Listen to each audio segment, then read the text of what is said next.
제35장.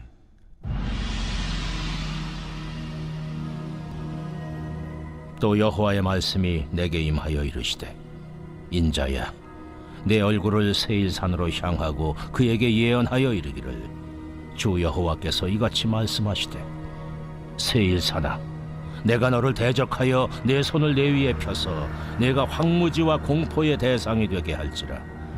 내가 내 성읍들을 무너뜨리며 내가 황폐하게 되리니 내가 나를 여호와인 줄을 알리라.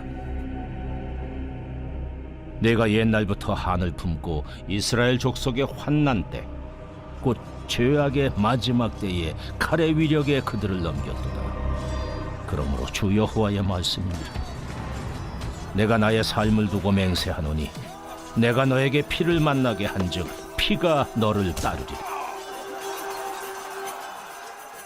내가 피를 미워하지 아니하였은즉 피가 너를 따르리라.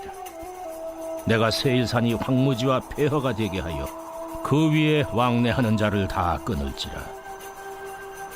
내가 그 죽임당한 자를 그 여러 산에 채우되 칼에 죽임당한 자를 내 여러 맷뿌리와 골짜기와 모든 시내에 엎드러지게 하고 너를 영원히 황폐하게 하여 내 성읍들에 다시는 거주하는 자가 없게 하리니 내가 여호와인 줄을 너희가 알리라.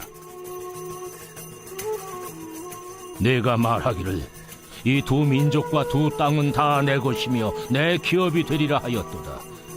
그러나 여호와께서 거기에 계셨느니라. 그러므로 주 여호와의 말씀이니라. 내가 나의 삶을 두고 맹세하노니 내가 그들을 미워하여 노하며 질투한 대로 내가 내게 행하여 너를 심판할 때에 그들이 나를 알게 하리라. 네가 이스라엘 산들을 가리켜 말하기를, 저 산들이 황폐하였으므로 우리에게 넘겨주어서 삼키게 되었다 하여 욕하는 모든 말을 나 여호와가 들은 줄을 네가 알리로다.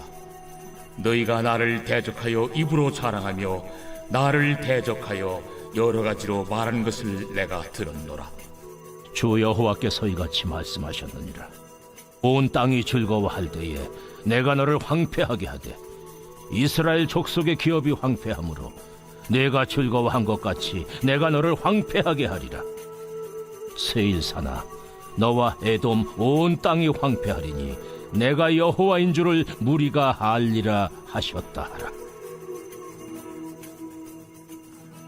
오늘의 말씀 에스겔 35장의 말씀입니다.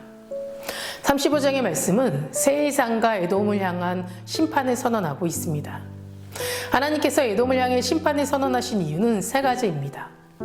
첫 번째는 옛날부터 이스라엘 백성에 대하여 원한을 품고 있다가 예루살렘이 바벨론에 의해 함락될 때 그들을 죽이고 범죄를 저질렀기 때문이고, 두 번째는 하나님의 백성과 그 기업인 땅을 탐냈기 때문이며, 세 번째는 이스라엘과 하나님을 조롱하였기 때문입니다.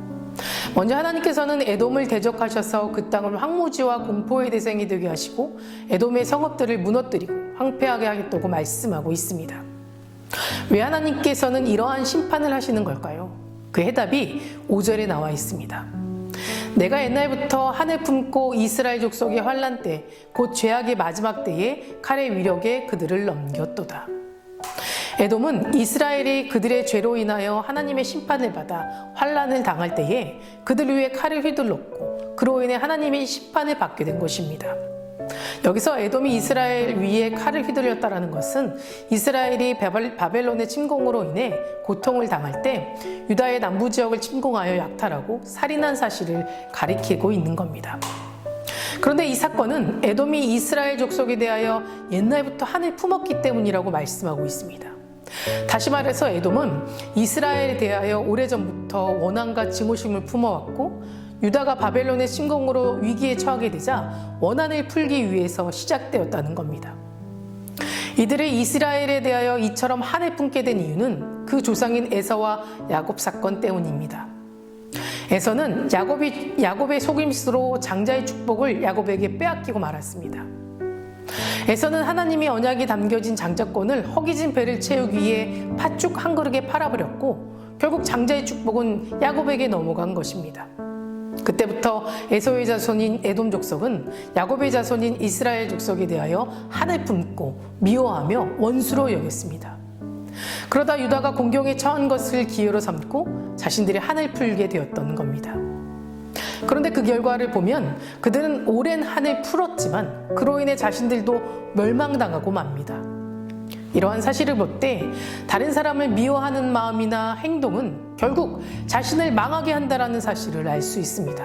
하나님께서 에돔을 심판하신 것은 그들이 이스라엘을 대적해서이기도 하지만 그에 앞서서 그들의 뿌리 깊은 증오와 복수심 때문이라고 할 수 있습니다. 이러한 증오심과 복수는 하나님께서 원하시는 행동이 절대 아닙니다. 하나님은 우리를 향해 원수를 사랑하고 그를 위해 기도하라라고 말씀하셨습니다. 우리가 마음에 누군가를 미워하고 분노의 감정을 가지고 살아간다면 그것은 스스로의 삶을 망치게 될 뿐 아니라 하나님의 은혜와 용서에 무관한 삶을 살게 되는 겁니다. 사도 바울은 분을 내어도 죄를 짓지 말며 해를 지어도 분을 품지 말라라고 말하고 있습니다. 우리 마음에 미움과 분노를 품고 있는 한 사랑과 용서와 평안은 결코 찾아올 수 없습니다. 우리의 마음이 파괴되고 황폐하게 될 뿐입니다. 그러므로 지금 마음에 미움과 분노를 품고 있다면 하나님께 다 아뢰고 도움을 구하고 그런 감정에서 벗어나 참된 평안과 자유를 누리시기 바랍니다. 그리고 두 번째는 자기에게 허락되지 않는 것을 마음에 두지 말아야 합니다. 10절 말씀에 보면 내가 말하기를 이 두 민족과 두 땅을 다 내 것이며 내 기업이 되리라 하였도다 라고 되어 있습니다. 여기서 두 민족과 두 땅이라는 것은 남북 이스라엘 백성들과 그 땅을 의미합니다. 계속해서 그들은 저 산들이 황폐하였으므로 우리에게 넘겨주어서 삼키게 되었다라고 말합니다. 이것은 에돔이 아수르와 바벨론에 멸망한 남북 이스라엘과 그 땅이 이제 자기들의 소유가 될 것이라고 생각하였음을 말해주고 있습니다. 에돔이 이처럼 남북 이스라엘 땅이 자기들의 소유가 될 거라고 생각한 것은 바벨론 왕과 맺은 협약 때문입니다. 에돔은 바벨론이 유다를 침공할 당시 바벨론을 돕기로 하였습니다. 그리고 바벨론이 유다를 정복할 경우 그 땅을 에돔이 다스리도록 하겠다는 약속을 받아내었습니다. 에돔은 바벨론과 해박한 이상 이 땅을 자기들이 차지할 것이라고 생각하였고 그것을 굳게 확신하여 버렸습니다. 그러나 가나안은 하나님께서 이스라엘에게 기업으로 주신 약속의 땅입니다. 따라서 그들의 탐욕과 물리적인 힘으로는 가질 수가 없고 그것은 곧 하나님의 뜻을 거스리는 행위입니다. 그들은 그 일로 땅을 차지하기는커녕 하나님의 심판을 받아 그들이 거하는 땅까지도 황폐하게 되어버리는 비참한 결말을 맞이하였습니다. 성경에는 자기의 탐욕을 통제하지 못하고 자기에게 허락되지 않는 것을 마음에 두어서 그것을 가지려는 탐욕스러운 사람들의 결말을 보게 됩니다. 아담과 하와가 사탄의 유혹에 넘어가 절대 먹어서는 안 되는 선악과를 따먹은 결과는 사망이고 에덴 동산에서의 추방이었습니다. 또 애굽 왕 바로가 하나님께 속한 이스라엘 백성을 끝내 자기 채찍 아래에 두고 억압하려다가 초래한 결과는 하나님의 재앙으로 인한 나라의 패망이었습니다. 이렇듯 자기에게 허락되지 않는 것을 탐하고 고집하는 것은 하나같이 비참한 결과를 가져올 뿐입니다. 여기서 말하고자 하는 것은 자기의 것이 아니고 다른 사람에게 허락된 것까지 탐욕에 사로잡혀 자기 손에 넣으려고 수단과 방법을 가리지 않고 악한 삶, 탐욕적인 삶을 사는 것을 말하는 겁니다. 오늘 말씀에서 볼 수 있듯이 이런 삶의 결말은 비참함으로 끝나버립니다. 겉으로는 형통한 삶처럼 보일지 몰라도 결국 그들은 자신들이 추구하는 삶에 따라 허망하고 비참한 끝을 보게 될 것입니다. 계속해서 14절 말씀에 보면 주 여호와께서 이같이 말씀하셨느니라 온 땅이 즐거워할 때에 내가 너를 황폐하게 하되 라고 말씀하셨습니다. 여기서 온 땅이 즐거워할 때란 바벨론에 의해 멸망한 나라들이 회복할 때를 말합니다. 다시 말해서 바벨론에 의해 멸망한 나라들이 회복하게 될 때 바벨론의 빌부터 이스라엘을 핍박하고 유익을 챙긴 에돔은 심판을 받아 황폐하게 된다는 말입니다. 결국 하나님께서 그의 백성의 대적인 악한 원수들을 심판하여 멸하시게 될 때 세상은 기뻐할 거라고 말씀하시는 겁니다. 하나님께서는 장차 온 세상의 사람들에게 이 세상의 모든 고통과 슬픔을 그치고 즐거움을 얻게 하실 겁니다. 특별히 이 즐거움은 이 세상이 주는 것과 같이 일시적이거나 제한적인 것이 아닙니다. 그것은 영원한 즐거움입니다. 하나님께서는 이 영원한 즐거움을 온 세상 사람들이 다 누리기를 원하십니다.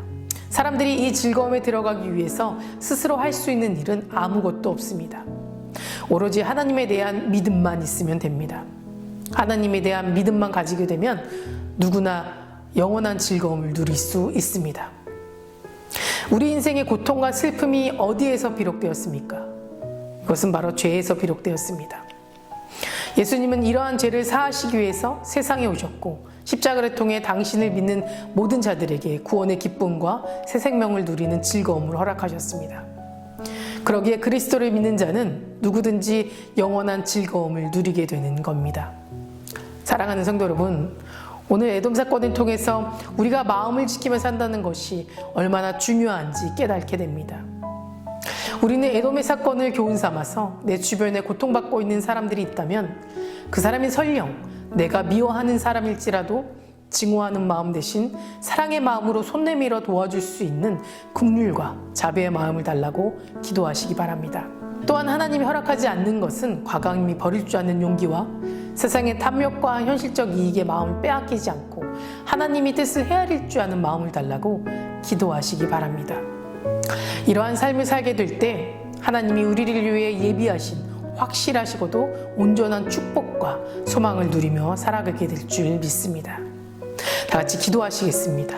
오늘은 토요일입니다. 토요일의 공동기도 제목은 물질의 회복을 위해 기도하겠습니다. 성도님들의 생업과 사업을 지켜달라고 기도해 주시고 또 물질로 어려움 당하지 않도록 모든 필요와 지원을 허락해달라고 기도해 주시기 바랍니다. 사랑과 은혜가 충만하신 하나님 아버지, 오늘도 첫 시간 주님께 나오게 하심에 감사드립니다. 하나님은 우리에게 사랑을 가르쳐 주셨습니다. 내가 그것을 잊지 않고 아직도 누군가를 미워하고 증오하는 마음이 있다면 사랑하는 마음 또 용서하는 마음을 달라고 기도하는 시간 되게 하여 주시옵소서. 세상의 빛과 소금의 역할을 감당하길 원하시는 하나님의 뜻을 헤아리고 이웃을 사랑하고 섬기며 나누며 살아가는 제자의 삶을 살아가게 하시옵소서. 특별히 성도님들의 생업과 사업을 지켜주실 줄 믿습니다. 물질로 인하여 어려움 겪지 않도록 지켜주시고 혹여 어려움을 겪고 있는 성도님들에게는 주님께서 모든 것을 예비하여 주시고 채워주실 것을 믿사오니 그들의 모든 상황과 처지를 살펴주시고 더 좋은 것으로 채워주시옵소서. 담임 목사님 먼저 은혜 충만하게 채워주시고 성령 충만하게 하여 주셔서 선포되는 말씀을 통해 듣는 이의 심령이 변화되고 주님 안에서 소망을 품고 세상의 귀한 빛과 소금 역할을 감당할 수 있도록 도와주시옵소서. 다음 세대 아이들이 믿음을 지켜주시고 말씀과 소망을 꿈꾸며 살아가게 하여 주시옵소서. 암으로 치유받고 있는 박지순 권사님, 유은영 권사님, 김정수 집사님, 오유미 성도, 박세현 청년, 유겸익 청년 깨끗이 치유하여 주시고 끝까지 소망 안에 살게 하여 주시오며 투석 중인 성도님들, 사고로 입원 중인 성도님들, 또 우울증, 공황장애, 불면증 겪고 있는 성도님들에게는 평안을 허락하여 주시옵소서. 감사드리며 예수 그리스도 이름으로 기도드립니다. 아멘.